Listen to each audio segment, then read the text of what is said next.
함께 보실 하나님 말씀은 마태복음 1장 1절에서 17절까지 말씀입니다.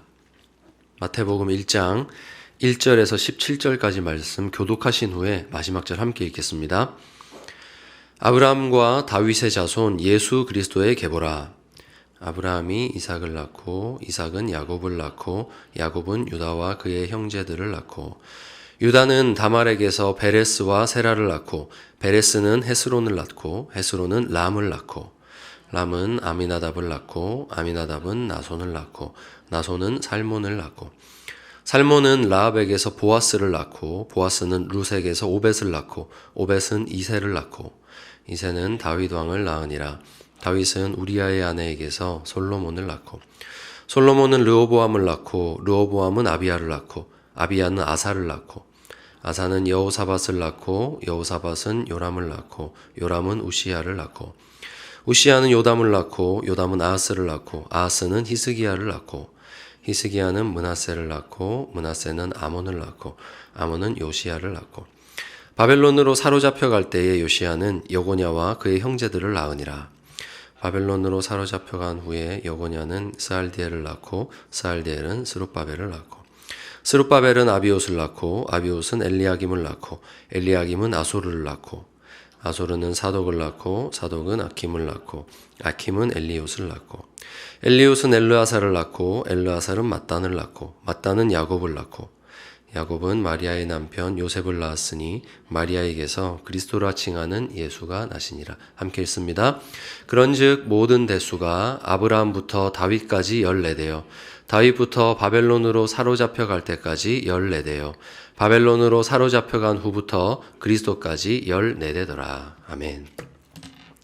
이 시간 마침내 들려온 말씀이라는 제목으로 우리 하나님 말씀의 은혜 나누고자 합니다.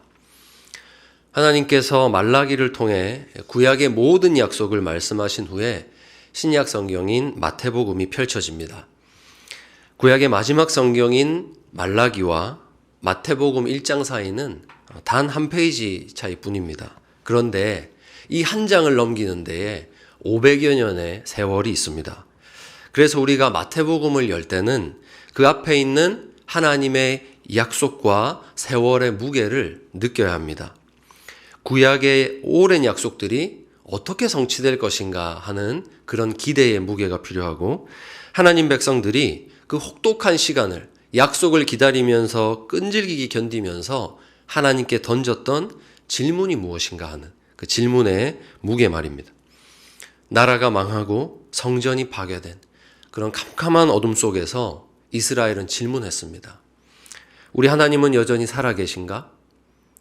나는 여전히 하나님의 백성이 맞는가?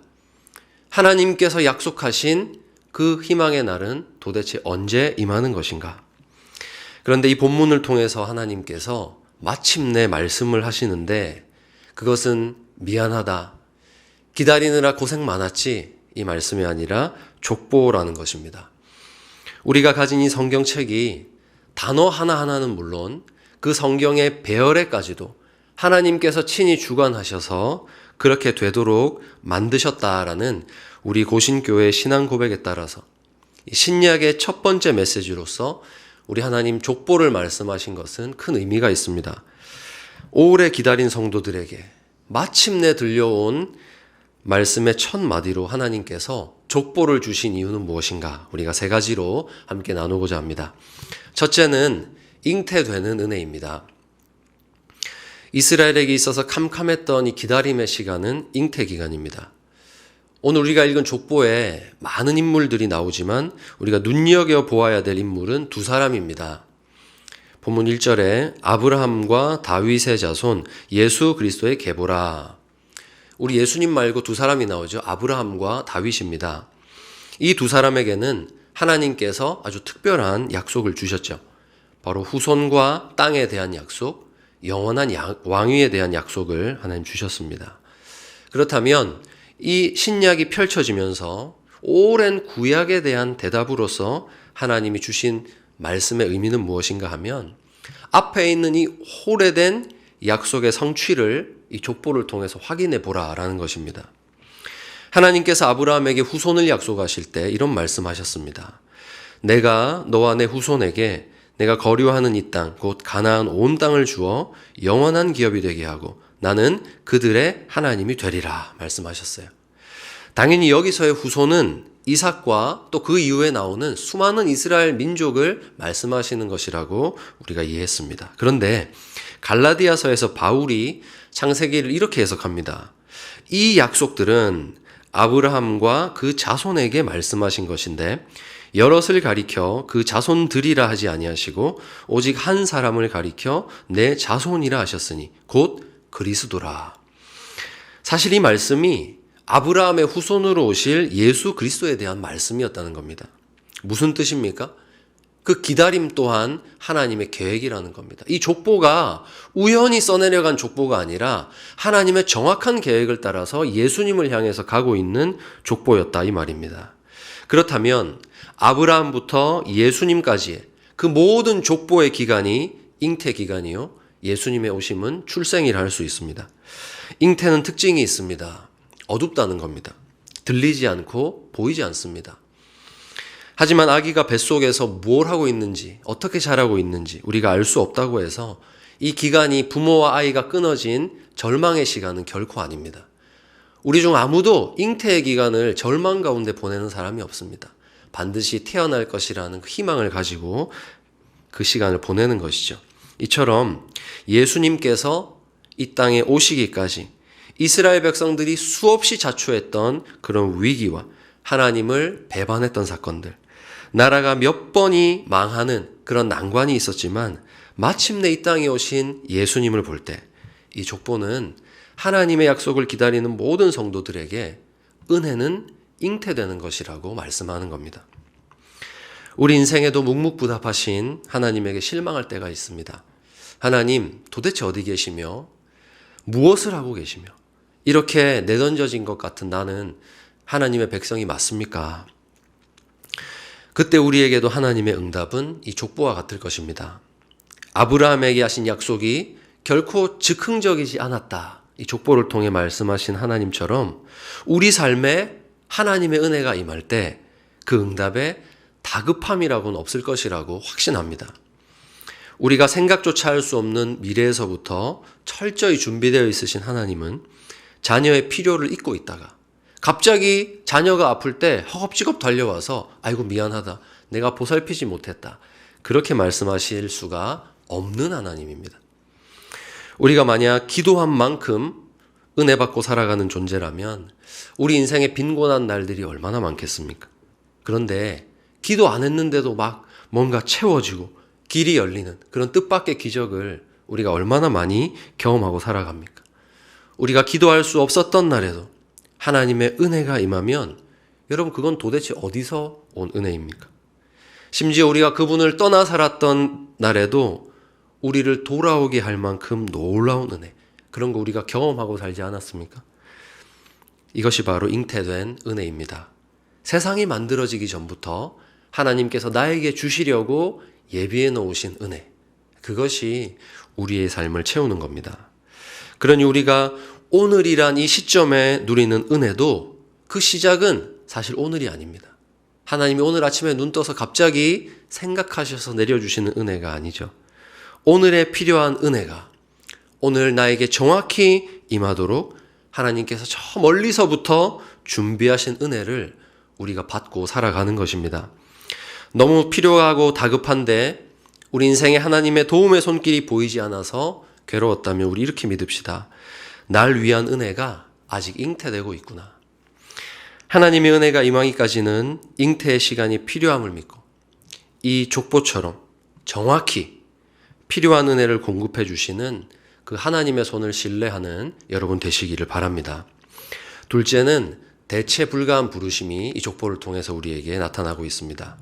족보를 보면서 저는 이런 생각이 들었습니다. 이런 족보에서 예수님을 나게 하신 하나님은 정말 대단하시다. 바벨론으로 잡혀가기 전까지의 족보를 보면 아브라함과 이삭, 야곱, 그리고 보아스, 다윗, 요시야, 히스기야 등 좀 쟁쟁한 그런 믿음의 인물들이 많습니다. 그런데 자세히 보시면 아닌 사람이 훨씬 많아요. 사실 대단하다라고 우리가 칭송하는 이들의 믿음도 감히 주님의 조상이 되기에는 참 그리 자랑스럽지 못한 모습들이 많습니다. 족보 사이사이에는 부끄러운 출생과 말년의 교만함으로 무너진 사람과 믿음 없이 우상 숭배했던 사람들도 많이 나옵니다. 그래도 여기까지는 왕조입니다. 그럼 바벨론으로 잡혀간 후의 역사는 어떨까요, 여러분? 여러분, 바벨론으로 잡혀간 후의 족보 중에서 혹시 여러분 하나라도 아는 사람 있으십니까? 이 사람이 무엇을 하고 어떤 업적을 남겼는지 아는 사람이 아무도 없습니다. 개개인의 업적으로 보자면 무엇 하나 그럴듯해 보이는 사람이 없습니다. 그래서 저는 이 족보 가운데 하나님의 인내가 보입니다. 면면이 하나님과 감히 동역할 수 없는 존재임에도 불구하고 각자의 시대에 태어나서 하나님께서 그와 보조를 맞추어 주시면서 예수 그리스도의 계보를 함께 만들어 가신 이 하나님의 길이 참으심과 한량없는 은혜가 이 족보 가운데서 분명히 나타납니다. 사람의 입장에서 족보는 받아들일 수밖에 없는 역사이지만 하나님 편에서 족보는 나를 향한 가장 정확하고 좋은 선택이며 계획입니다. 저희 집 첫째는 딸인데 거의 저를 찍어낸 모습입니다. 그래서 한 번은 저와 아주 친한 친구가 저한테 이렇게 농담을 한 적이 있어요. 야, 네 첫째 얼굴을 보니까 너는 누구랑 결혼했든지 이 얼굴이 나왔다. 누구랑 결혼한지 상관없이 분명히 이 얼굴 나왔다. 이렇게 얘기를 하더라고요. 농담은 농담이죠. 그럴 수가 없습니다. 네. 정말 한치의 오차 없는 계획 속에서 우리의 자녀는 세상에 태어납니다. 그러니까 이 사실을 아주 뼈저리게 느끼는 어머님들이 한 번은 TV에 나와서 이렇게 고백하는 거 본 적이 있어요. 사회자가 질문했어요. 다시 태어나도 지금의 남편과 결혼하시겠습니까? 하니까 어머니가 그렇게 하겠대요. 아내가 그렇게 하겠대요. 나 지금 남편이랑 결혼하겠대요. 근데 이유가 남편을 너무 사랑해서가 아니라 이 남편이랑 결혼해야 지금 이 애가 나오니까 자녀가 너무 좋아서 그렇게 하겠다라고 대답하는 거 본 적이 있습니다. 그렇죠. 정확한 한치의 오차없는 하나님의 계획입니다. 나와 부모님의 관계도 그렇고요. 조부모님의 관계도 그렇습니다. 모든 관계가 그런 하나님의 계획 속에 이 땅에 오는 것입니다. 하나님께서 기록해 주신 족보는 여기 기록된 인물뿐 아니라 모든 성도의 인생에 대해 말씀하는 겁니다. 어쩌다 보니 이렇게 태어났네? 어쩌다 보니 이렇게 되었네? 하나님 이렇게 말씀하시는 것이 아니라 너를 위해서 내가 처음부터 이렇게 계획했다라는 겁니다.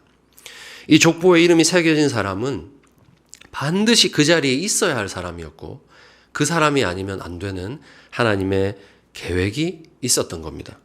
족보를 다시 한번 보겠습니다. 3절에 보시면 유다는 다말에게서 베레스와 세라를 낳았다 이렇게 말씀합니다. 여러분 이게 얼마나 중요하고도 또 부끄러운 그런 족보인지 아시죠? 유다는 다말의 시아버지입니다. 그래서 메시아의 족보라고 하기엔 이런 통로로 예수님 오셨다는 거 좀 불편합니다. 집었으면 싶은 내용인데 이 족보에 담긴 하나님의 뜻은 이것이죠. 베레스와 세라가 세상에 오는 일에는 반드시 유다와 다말이 필요했다 이겁니다. 우리의 부족함에도 때로는 참 어리석은 선택에도 불구하고 하나님은 그 인생들을 통해서 약속하신 바를 이루어내시고야 마는 하나님이십니다. 그러므로 사랑하는 여러분, 우리는 대체 불가한 한 사람으로 하나님의 부르심을 받았다는 것을 믿으시기 바랍니다. 이 땅에 정말로 많은 하나님의 백성이 있고 거기에서도 정말로 신실해 보이고 뛰어난 몇몇이 있어서 그 사람들이 하나님 일 다 하고 나는 주님 위해서 할 몫이 아무것도 없는 그런 연약한 하나가 아닌가 느껴질지 몰라도 하나님의 뜻 안에서 우리에게는 대체 불가한 부르심이 있는 것입니다. 철없던 어린 시절에 저는 하나님의 배달 실수를 의심한 적이 있습니다. 나는 분명히 잘못 태어났다. 이 영화에서 보는 저 수영장에 있는 그 미국 사람 집에 태어났어야 되는데 나 지금 시골에 잘못 태어났다라고 생각한 적이 몇 번 있습니다. 하나님께서 실수하셔서 하나님이 내 인생에는 크게 관심이 없으셔서 그냥 어떻게 하다 보니까 나를 저 시골에 던져 놓으셔서 나를 둘러싼 모든 환경과 관계들이 참 하나도 마음에 드는 게 없다 이렇게 느꼈던 순간이 있습니다. 그래서 그때에는 이 모든 것들이 하나님이 그냥 저에게 신경 쓰지 않아서 저에게 벌어진 일 그냥 하나님은 신경 쓰지 않고 내버려뒀지만 저는 인생으로 다 온전히 그것을 떠안아야 하는 그런 아픈 역사처럼 느껴졌습니다. 그런데 여러분, 족보를 보십시오. 우리에게 역사로 다가온 이 위아래, 양옆으로 우리를 둘러싼 모든 관계와 환경들이 하나님 편에서는 계획이었다는 겁니다. 완벽한 계획. 그러므로 저와 여러분의 인생도 이런 과정일 겁니다. 날 향한 하나님의 계획이 처음에는 이거 실수 아닌가? 라고 생각하고 출발했지만 이 계획이 내게 완벽했습니다. 그것을 깨달아가면서 결국에는 찬양에 이르는 과정이 우리의 인생이라고 전 생각합니다. 예수 그리스도의 계보는 우리에게 말하고 있습니다. 이스라엘 백성들이 하도 징징거리니까 하나님이 못 견디셔서 갑자기 요셉에게서 예수님을 태어나게 하신 것이 아니라고 말입니다. 처음부터 예비하신 계획에 따라서 정확하게 예수님이 오셨다라고 성경은 증거합니다. 그러므로 오늘 우리 삶을 둘러싸고 있는 모든 것들을 완벽한 계획으로 인도하신 하나님을 신뢰하시기 바랍니다. 여러분, 내가 여기 있는 거, 여러분이 지금 2025년도에 여기 있으신 거 우연이 아닙니다. 여러분이 여러분의 부모님을 만나고 자녀를 낳은 그 관계 속에 계시다는 거 우연이 아닙니다. 오늘 그 자리로 여러분을 부르신 하나님의 대체 불가한 부르심이 있는 것입니다. 그러니 여러분의 자리에서, 여러분의 족보의 위치에서 하나님의 부르심에 신실하게 응답하는 여러분 되시기를 바랍니다. 마지막 셋째는 이 족보를 통해 알게 되는 사실은 주님이 나의 과거가 되신다는 것입니다. 족보는 이제 예수님 이후로 기록되지 않습니다. 이건 예수님이 결혼을 안 하셔서 기록되지 않은 게 아니고 예수님이 이 족보를 끝내시는 처음부터 약속된 그 마침점이 되시기 때문입니다. 앞으로 오고 오는 모든 세대 가운데서 하나님 자녀인 성도들의 뿌리가 예수님 되시기 때문에 우리에게는 이제 예수님 이후의 구원자가 필요하지 않습니다. 본문 21절에 보시면 아들을 낳으리니 이름을 예수라 하라. 이는 그가 자기 백성을 그들의 죄에서 구원할 자이심이라 하니라. 이 구원자의 탄생으로 족보는 마무리됩니다. 이 말씀대로 그분을 믿는 사람은 누구든지 주와 함께 죽고 사는 이 거듭남, 새롭게 태어나는 것을 통해서 예수님이 그 뿌리가 되시는 족보에 이름을 올리게 됩니다. 그래서 저는 이 영광스러운 족보에서 예수님이 나의 과거가 되시고 예수님 다음 줄에 감히 저 같은 사람도 올랐다는 믿음을 가지고 제 성씨를 예수님 진씨라고 저는 생각합니다. 저는 그렇게 믿고 살아갑니다. 여러분의 성씨도 한번 넣어서 말씀해 보시겠습니까? 나는 예수님 진씨다. 한번 해보십시오. 네, 여러분 예수님 씨입니다. 예수님 씨. 그게 이 족보가 예수님으로 마치는 이유입니다. 내가 그렇게 정했으니 이제 난 예수님 진씨야 이렇게 믿고 살 거야 라는 심리요법이 아닙니다. 하나님의 약속의 말씀을 따른 선포입니다. 하나님께서 주신 족보에 내 이름이 올랐다는 것은 현실입니다. 그렇기 때문에 이제부터 나는 예수님이란 뿌리로 말미암아 새롭게 형성되는 아이다. 그렇게 될 수 있는 아이다. 이것을, 이 현실을 우리가 선포하는 겁니다. 여러분, 우리가 예수님 안에서 새롭게 태어났다라는 것은 그냥 낭만적인 말이 아닙니다. 태어난 아이는 예수님으로부터 배우고 영향을 받고 이전까지 내가 가지고 있었던 모든 환경들을 넘어서는, 끊어내는 새로운 삶으로 변화될 수가 있는 것입니다. 예수님이 나의 과거가 되시면 나를 지금껏 사로잡고 있었던 모든 어두웠던 과거와 악한 습관에서 나는 해방될 수 있습니다. 그러므로 족보가 예수님으로 완전히 종결된 것은 이제 예수님을 믿고 거듭난 사람에게는 더 이상 육체적인 출신과 어두운 과거가 그를 지배할 수 없도록 하시겠다는 우리 하나님의 선언입니다. 많은 사람들이 예수님 믿고 새 사람 된 것의 의미를 모른 채 살아갑니다. 여전히 과거의 그 족보에 매여서, 육체의 출신에 매여서 살아갑니다. 나를 형성한 과거와 그때의 상처와 습관에서 내가 벗어날 수 없다고 스스로 한계를 정해버리고 살아갑니다. 물론 우리는 육체적인 우리의 뿌리로부터 자유로울 수 없습니다. 어릴 적부터 먹고 마시고 경험하고 배워온 모든 것들이 지금의 나를 형성했기 때문입니다. 하지만 예수님으로 말미암아, 그분을 통해 거듭남으로 말미암아 우리는 신생아처럼 배울 수 있습니다. 내 과거는 이랬고 이런 성장 배경을 가진 탓에 내 미래는 기대할 수 없다면서 우리가 움츠러들 수 없는 이유는 이제 나의 족보의 진정한 시작, 내 과거가 예수 그리스도가 되셨기 때문입니다. 예수님에게서 난 사람마다 그분의 습관을 새롭게 배울 수 있습니다. 그분의 인격을 닮아갈 수 있습니다. 과거에 어떤 어두운 상처가 내 삶에 있었다 할지라도 내 진정한 과거는 나를 위해 죽으신, 생명 버리신 예수님이시기 때문에 그 사랑으로 말미암아 나는 변화될 수 있습니다. 나는 과거에 부모님으로부터 사랑을 받지 못했어. 사랑이 없었어. 여러분 족보의 시작에 예수님이 계셨기 때문에 여러분은 그 사랑으로 변화될 수 있습니다. 이제 말씀 맺겠습니다. 아무리 도와달라고 기다려도 하나님의 응답이 없는 현실 속에서 이스라엘 백성들은 계속 희망의 메시지를 들어야 했습니다. 선지자를 통해 하나님 계속 말씀하셨고 남겨주신 이 말씀을 통해서 이스라엘 백성들은 그 말씀을 계속 들어야 했는데 어쩌면 그 오랜 시간 동안 이 약속이 이루어지지 않는 어둠 속에 기다렸던 것은 고역일지 모릅니다. 차라리 희망의 메시지가 없었더라면 다 포기하고 삶을 받아들였을 텐데 하나님이 약속하신 것이 있으니까 이스라엘은 더 괴로웠습니다.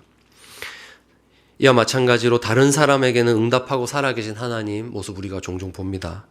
성경에 수없이 많은 약속들을 왜 하나님 나에게는 들려만 주시고 찾아오진 않으실까? 이런 하나님의 약속 때문에 더 답답할 때도 있습니다. 하지만 마태복음의 족보는 하나님의 위로가 정확한 때에 그 백성에게 임하기 위해서 한시도 쉬지 않고 그들을 향해 달려가고 있었음을 증거합니다. 이제 이 은혜의 족보 안에서 우리 함께 기대하십시다. 저 먼 과거로부터 계획되었으며 정확한 때에 우리에게 임하도록 한치의 오차 없이 오고 있는 은혜가 있다는 것. 그 은혜를 기대하면서 우리에게 주어진 삶이 오늘 기다려야 하는 삶이라면 앞으로도 언제인지 알 수 없지만 오래 기다려야 하는 삶이라면 끝까지 기다림으로 나를 위해 잉태된 그 은혜를 받는 그날까지 부르심에 합당한 족보를 이어서 써내려가는 그런 주님의 귀한 성도가 되시기를 우리 주님의 이름으로 축원합니다. 이 시간 말씀 생각하면서 함께 찬양하겠습니다.